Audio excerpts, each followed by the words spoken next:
নিরাপত্তা তো ছিলই না। নিরাপত্তা থাকলে কি আর এত বড় দুর্ঘটনা ঘটে যায়? যদি প্রশাসন প্রথম থেকেই স্টেপ নিতেন কোনো কিছুই হতো না। কাশ্মীরের পেহেলগাঁওতে জঙ্গি হানায় কমপক্ষে ২৭ জনের মৃত্যু হয় বলে জানা গিয়েছে। সূত্রের যেটা খবর, বেছে বেছে হিন্দুদেরকেই গুলি করে খুন করেছে আতঙ্কবাদীরা। সারা দেশ থেকে অনেক পর্যটক কাশ্মীরে যান ঘুরতে।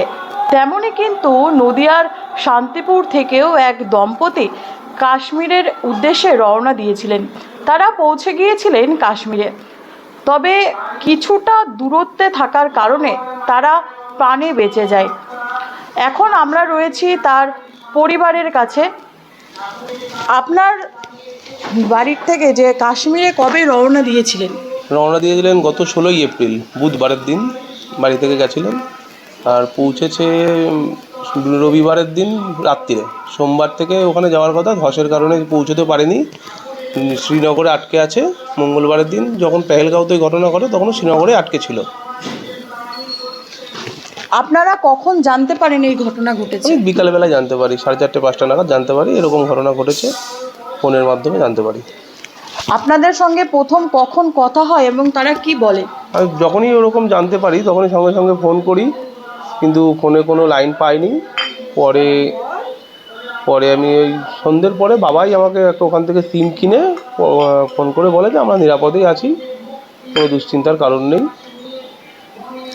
এখন বর্তমানে ওনারা কোথায় রয়েছেন? এখন বর্তমানে দিল্লি আছে, চলে আসছেন ওনারা। কাশ্মীরে তো সকলে ঘুরতে যান, একটা সৌন্দর্যের জায়গা কাশ্মীর, একটা ঘোরার জায়গা। সেখানে নিরাপত্তা না থাকার কারণে এই ঘটনা, কি বলবেন?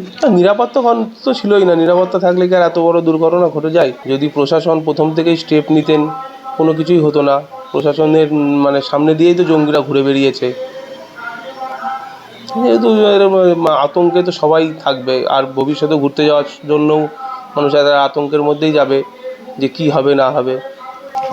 তারা এখন দুশ্চিন্তায় দিন গুনছেন কতক্ষণে তার পরিবারের যারা গেছেন কাশ্মীরে তারা কতক্ষণে বাড়িতে পৌঁছাবেন, সেই দুশ্চিন্তায় কিন্তু এখন দিন গুনছেন তার পরিবারের লোকজন।